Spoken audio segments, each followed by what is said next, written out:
చావగాని ఉపేందర్ అండి, మా చిరుమరి, ముదిగొండ మండలం, ఖమ్మం జిల్లా. అయితే ఈ ఇత్తనం పంతులు గారి కాడ స్వర్ణ అని తీసుకొచ్చినామండి మన గాంధీ గంజిలో.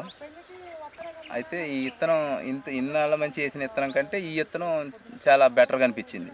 ఎందుకంటే ఈ కాయ మంచిగా చిక్కదనం కానీ, లేకపోతే గింజ బరువు శాతం కానీ, తెగుళ్ళను తట్టుకునే విధానం కానీ ఇవన్నీ బాగా పర్వాలేదండి.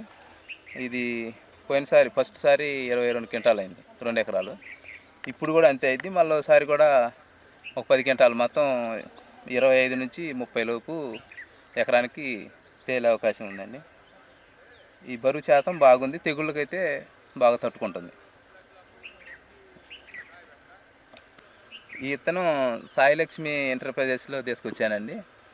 ఇత్తనం చాలా బాగుంది. మన అందరం కూడా, ఈ రైతులందరూ కూడా అక్కడ నుంచి తీసుకొచ్చుకొని మంచిగా వేసి నమ్మకంగా ఎకరానికి 25 నుంచి 30 క్వింటాలు పండియచ్చు అనే ధైర్యం ఉంది.